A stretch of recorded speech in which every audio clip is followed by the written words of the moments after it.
পুজোর next part নিয়ে তোমাদেরকে বলেছিলাম যে এই পুজোর নেক্সট পার্ট আসবে, যেহেতু আগের দিন সন্তোষী মার পুজোর ভিডিও দিয়েছিলাম, তো আজকে শীতলা মায়ের পুজোর সমস্ত ভিডিও তোমার সাথে শেয়ার করব। আশা রাখি আজকের ভিডিওটাও তোমরা দেখবে সাথে থেকে এবং আমাকে সাপোর্ট করবে। তো চলো ভিডিওটা স্টার্ট করা যাক। তো সকালবেলা স্নান টান করে এখন কিন্তু আমরা রেডি হয়ে বেরিয়ে পড়েছি, যেহেতু কুলো নিয়ে বেরাবো। আর প্রথমে নিজেদের বাড়ির থেকেই নাকি স্টার্ট করতে হয়, আমি সেইভাবে নিয়ম কারণ পুরোটা জানি না, যতটুকুনি আমার পিসি শাশুড়ি বলে দিচ্ছিলো আমি ততটুকু তোমাদের সাথে শেয়ার করছি। তো ফার্স্টে নিজের বাড়ির থেকে কুলো নিয়ে বেরিয়ে এখন পাড়ায় পাড়ায় সব বাড়িতে যাওয়া হবে। আর আজকে সবটা তোমার সাথে শেয়ার করবো। আজকের ভিডিওটাও কিন্তু একটু বড় আছে, কেন নিয়ম কারণ অনেক কিছু ছিল, তো আমি কিছুটা করে তোমার সাথে সবটা শেয়ার করেছি। আশা তো চলো তোমরা ভিডিওটা দেখো। আজকে আর ভিডিওর মধ্যে বেশি বকবক করবো না, আজকের ভিডিওটা তোমার সাথে শেয়ার করব, তোমার সাথে ভিডিওটা দেখতে থাকো।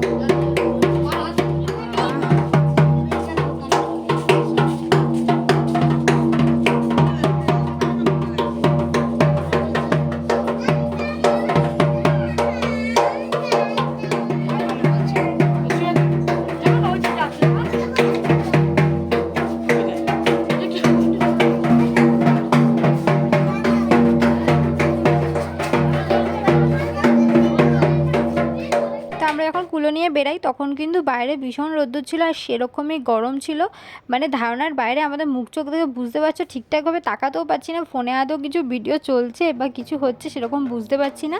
তার মধ্যে খালি পায়ে ছিলাম আর রাস্তা এতটাই গরম মনে হচ্ছে না পায়ের তলা পুরো ডিমের অমলেট হয়ে যাচ্ছে।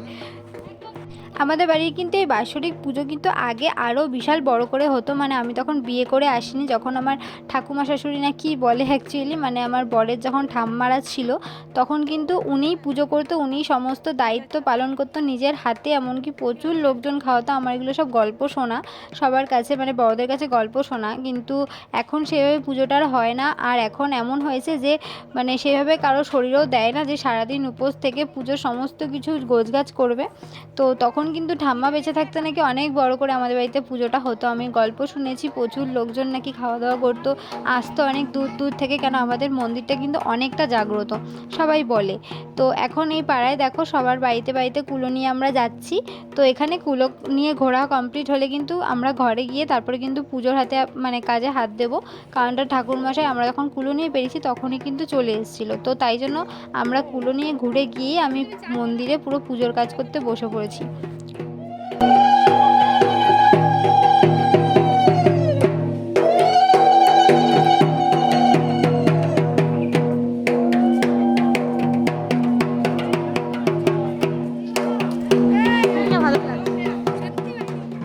এই যে টাইমটা দেখছো আমরা যখন বেরিয়েছিলাম তখন কিন্তু ভীষণ রোদ্দুর ছিল আকাশে, আর সেই পরিমাণে গরম ছিল, কিন্তু বলতে নেই মানে ঠাকুর মায়ের কৃপা এমনই, যখন আমরা কুলো নিয়ে ফিরছি তখন এত জোর একটা হাওয়া ছেড়েছে আর সেইভাবে কিন্তু আকাশে মেঘ করেছিল। আমাদের কিন্তু যখন আমরা বাড়ির দিকে আসলাম আমাদের একটুও কষ্ট হয়নি, পুরো শরীর যেন ঠান্ডা হয়ে গেল, ঠিক আছে। আর মাকে আমি সবসময় বলি, মা তুমি সবসময় সবাইকে ভালো রাখো, সবার মাথা তুমি ঠান্ডা করে রাখো, আর মনে যাদের যত হিংসা রাগ আছে একটুখানি কমিয়ে দাও, যেন কেউ কারোর সাথে এই হিংসা জিনিসটা না করে বা রাগারাগিটা না করে।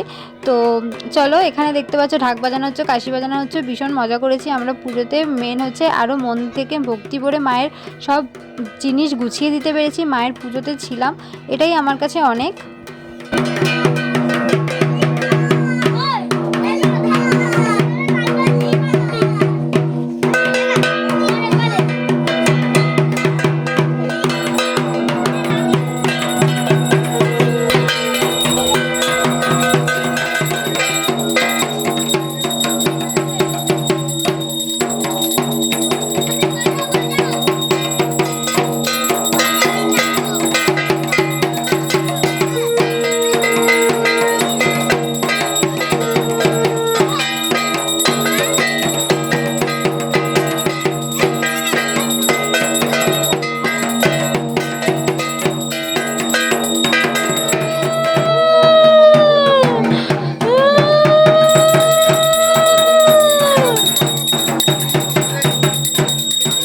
এখন আমাদের কিন্তু পুজো পুরো কমপ্লিট হয়নি, এখনও চলছে পুজো। আর আমাদের এই শীতলা মায়ের পুজো কিন্তু বসেছিল দুপুরবেলা 1টা নাগাদ, আর আমাদের পুজো কিন্তু শেষ হতে হতে বেজে গেছে বিকেল 5টা কি 5:30, কেন অলরেডি তখন হালকা হালকা সন্ধে হয়ে গেছিলো।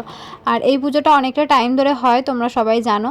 তো এখন হচ্ছে আমাদের অঞ্জলি দেওয়ার পালা। আমি বললাম কিছু কিছু পার্ট তোমাদের সাথে আমি কেটে কেটে শেয়ার করেছি, নাহলে ভিডিওটা অনেকটা বড় হয়ে যেত, তাই জন্য ছোটোর উপর রেখেছি, তাই কিছু কিছু পার্ট তোমার সাথে শেয়ার করেছি। তাই এখন হবে আমাদের অঞ্জলি, আর অঞ্জলি দেওয়ার পরে হবে আরতি। আরতি দেওয়ার পরে কিন্তু পুজোটা যখন সম্পূর্ণ হবে তারপরে আমরা বিকেলে আবার যাব হচ্ছে ওই কুলো মাথায় নিয়ে স্নান করতে হয়, তো সেই জন্য যাব। তো চলো সবটা শেয়ার করছি, তোমরা দেখতে থাকো।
সন্ধ্যা সন্ধ্যা হয়ে এসেছে, এখন 5:30 কি 5:45 মতন বাজে।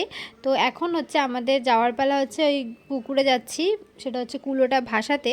তো এখন আমাদের পুজো কমপ্লিট হয়ে গেছে, এখন আমরা কুলো ভাসিয়ে, দেখতেই পাচ্ছ পিসি যেহেতু কুলো বার করেছিল, তাই পিসিকেই কিন্তু কুলো নিয়ে ঢুকতে হবে, সেই জন্য পিসি এখানে এসে কুলোটা নিয়ে স্নানটা করলো। আর এই পুকুরটাতে এত স্লিপ সিঁড়ি, তার মধ্যে একখানা থেকে দুখানা সিঁড়ি ছিল, তার থেকে বেশি স্লিপ সিঁড়ি ছিল না বলে, এত স্লিপ ছিল বলে পিসি অতটা নামতেও পায়নি। আমি বললাম ওপর থেকেই বসে যা হোক করে একটু করে নাও। তারপর দেখো এখানে সবাইকে পাখার হাওয়া দিয়ে দিচ্ছে, এরপর জল ছিটিয়ে দেবে, দিয়ে এবার আমরা চলে যাব বাড়ি, কেন বাড়িতেও কিন্তু কাজ আছে এখনও অনেক। আগের দিনের প্রসাদ তোমরা দেখেছিলে যে লুচি টুচি করছিলাম, কিন্তু পরের দিনের কিন্তু পুজোর আমাদের প্রসাদ ছিল হচ্ছে খিচুড়ি সাথে আলুর দম।